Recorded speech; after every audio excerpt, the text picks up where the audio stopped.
Hi, I'm Daniel Mwesigwa, a PhD student in information science at Cornell University. I am delighted to present to you this paper titled Airtime Travel, Rethinking Appropriation in Global HCI and Futures of Electronic Exchange. This work is co-authored with Csikszentmihalyi, Associate Professor of Information Science at Cornell.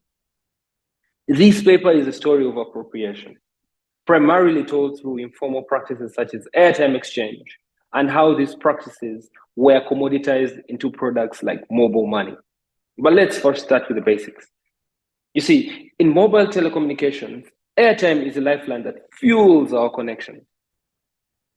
Airtime is a phone credit that enables our voices to be heard and our text messages to be delivered. In Europe and North America, airtime is always on for the majority of personal mobile devices. In Africa, however, and this is where the great story is, 98% of airtime is prepaid. This means that airtime is metered in 2 seconds to offset its relatively enormous costs. Subscribers commonly top up their airtime by purchasing small amounts, often in the form of scratch cards sold by street vendors. In this slide is a picture of a scratch card whose layer of grayish coating has been scratched off to reveal a code which, when entered in a user's phone, is used as phone credit. As such, users in African contexts have adopted creative and innovative practices around airtime use. One example is airtime exchange, an earlier informal practice where users exchanged airtime for cash. Such unintended uses of technology are widely known as appropriation. In HCI, appropriation is generally understood as unexpected, local, and situated user practices mobilized through manipulation or alteration of technology artifacts by users. In other words, appropriation is something that users do. Here's a quick demo. Airtime exchange was manifested through informal and kinship ties between various people. So one person would purchase a scratch card or a voucher. They would scratch the code and text this code via text message to a friend or relative in a distant place. Upon receipt of this text message, a friend or relative would take it to a local shop or a kiosk, and they would negotiate with the kiosk attendant for cash. So this practice was socially constituted and culturally negotiated. There is another kind of appropriation performed by entities like telcos. In this case, mobile money.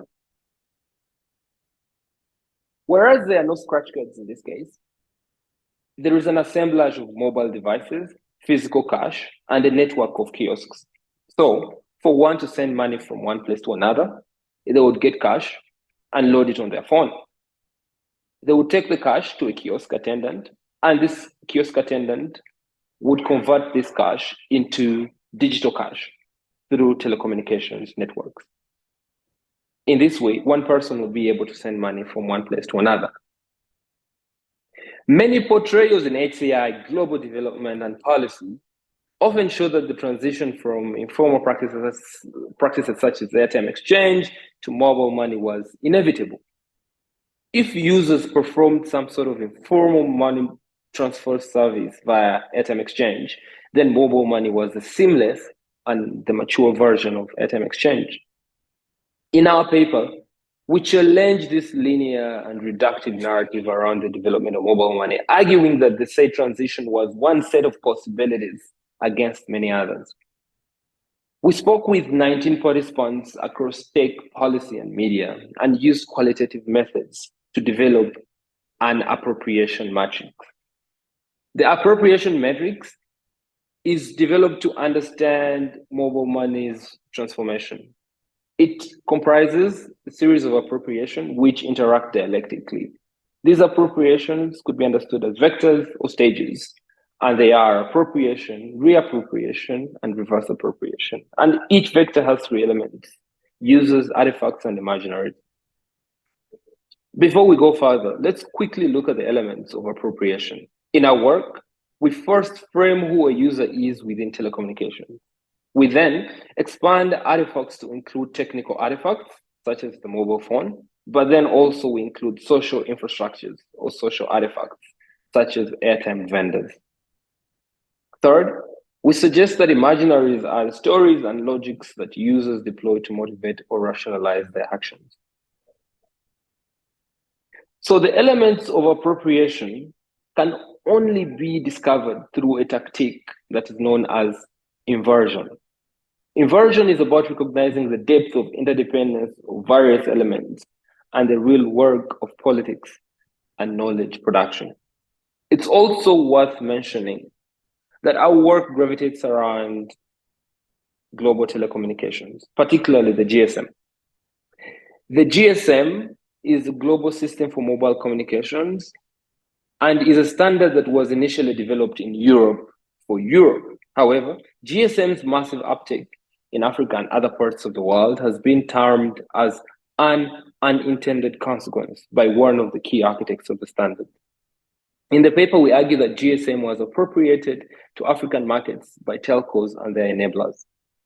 Particularly, we showed that it was through appropriating USSD, unstructured supplementary service data, a lightweight protocol of GSM, that subscribers could use prepaid airtime in the first place. More on this in a second. Back to the appropriation metrics. We show that it is 3 vectors: appropriation, reappropriation, reverse appropriation, and each vector has 3 elements: users, artifacts, and imaginaries. Drawing on the appropriation metrics and our findings, we show that users in this case were telcos and governments. In ethnographic work with system engineers at MTN, a leading Pan-African telco, Odumosu found that system engineers use non-conventional techniques to make GSM work in the first place. So these engineers were able to adapt lightweight protocols such as USSD to enable clients to use prepaid telephony. And the artifacts in this case include USSD, the altered version, and human infrastructures. This is a range of networks that is enrolled to enable mobile telephony devices and services to be sold to users in various places. And the imaginaries or the stories include operational efficiency and ICT for development.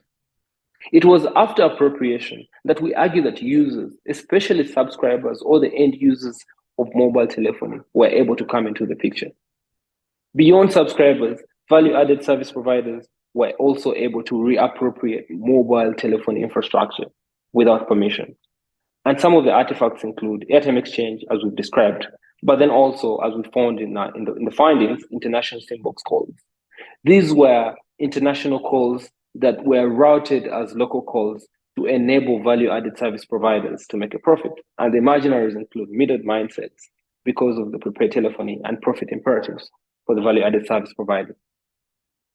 Having observed the gamut and the range of informal practices and innovations from reappropriation, a wider range of users comes into the picture, and this includes telcos, banks, and startups. And the artifacts include mobile money, as earlier described, and human infrastructures, a new format of agent network that is cultivated to enable services such as mobile money to be circulated further and wider. And the imaginaries include operational efficiency, especially for the telcos and the banks, and new regulatory regimes, such as approval of new products and crackdowns on services that are considered illegal. These are several implications. Empirically, it's through following the action of elements of production, elements of appropriation, rather, that users, artifacts, and imaginaries can be located on the appropriation metrics. Analytically, the appropriation metrics offers a rigorous explanatory frame through which to document technology transformations.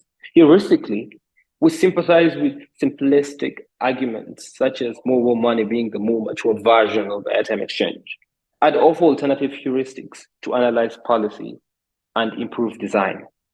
The moral implications suggest that while local communities might be celebrated as innovators, often these communities have not substantively benefited from their informal innovations.